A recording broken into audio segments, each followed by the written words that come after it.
Aku mau supaya kamu mengetahui, saudara-saudara, bahwa nenek moyang kita semua berada di bawah perlindungan awan, dan bahwa mereka semua telah melintasi laut. Untuk menjadi pengikut Musa, mereka semua telah dibaptis dalam awan dan dalam laut.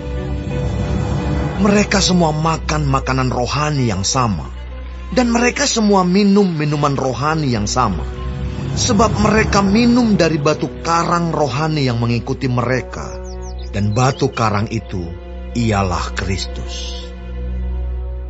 Tetapi sungguh pun demikian, Allah tidak berkenan kepada bagian yang terbesar dari mereka, karena mereka ditewaskan di padang gurun. Semuanya ini telah terjadi sebagai contoh bagi kita, untuk memperingatkan kita, supaya jangan kita menginginkan hal-hal yang jahat, seperti yang telah mereka perbuat. Dan supaya jangan kita menjadi penyembah-penyembah berhala, sama seperti beberapa orang dari mereka. Seperti ada tertulis, maka duduklah bangsa itu untuk makan dan minum. Kemudian bangunlah mereka dan bersukaria. Janganlah kita melakukan percabulan, seperti yang dilakukan oleh beberapa orang dari mereka, sehingga pada satu hari telah tewas 23.000 orang. Dan janganlah kita mencobai Tuhan, seperti yang dilakukan oleh beberapa orang dari mereka, sehingga mereka mati dipagut ular.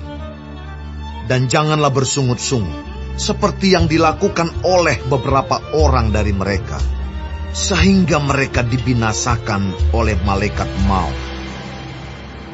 Semuanya ini telah menimpa mereka sebagai contoh, dan dituliskan untuk menjadi peringatan bagi kita yang hidup pada waktu di mana zaman akhir telah tiba. Sebab itu siapa yang menyangka bahwa ia teguh berdiri, hati-hatilah supaya ia jangan jatuh. Pencobaan-pencobaan yang kamu alami ialah pencobaan-pencobaan biasa, yang tidak melebihi kekuatan manusia. Sebab Allah setia, dan karena itu Ia tidak akan membiarkan kamu dicobai melampaui kekuatanmu. Pada waktu kamu dicobai, Ia akan memberikan kepadamu jalan keluar, sehingga kamu dapat menanggungnya. Karena itu, saudara-saudaraku yang kekasih, jauhilah penyembahan berhala. Aku berbicara kepadamu sebagai orang-orang yang bijaksana. Pertimbangkanlah sendiri apa yang aku katakan. Bukankah cawan pengucapan syukur yang atasnya kita ucapkan syukur adalah persekutuan dengan darah Kristus? Bukankah roti yang kita pecah-pecahkan adalah persekutuan dengan tubuh Kristus? Karena roti adalah satu, maka kita, sekalipun banyak, adalah satu tubuh. Karena kita semua mendapat bagian dalam roti yang satu itu. Perhatikanlah bangsa Israel menurut daging.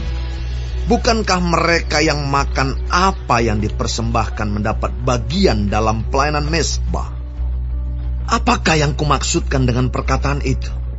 Bahwa persembahan berhala adalah sesuatu? Atau bahwa berhala adalah sesuatu? Bukan. Apa yang kumaksudkan ialah bahwa persembahan mereka adalah persembahan kepada roh-roh jahat, bukan kepada Allah. Dan aku tidak mau bahwa kamu bersekutu dengan roh-roh jahat. Kamu tidak dapat minum dari cawan Tuhan, dan juga dari cawan roh-roh jahat.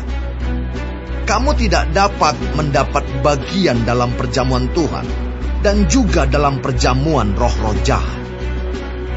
Atau maukah kita membangkitkan cemburu Tuhan? Apakah kita lebih kuat daripada Dia?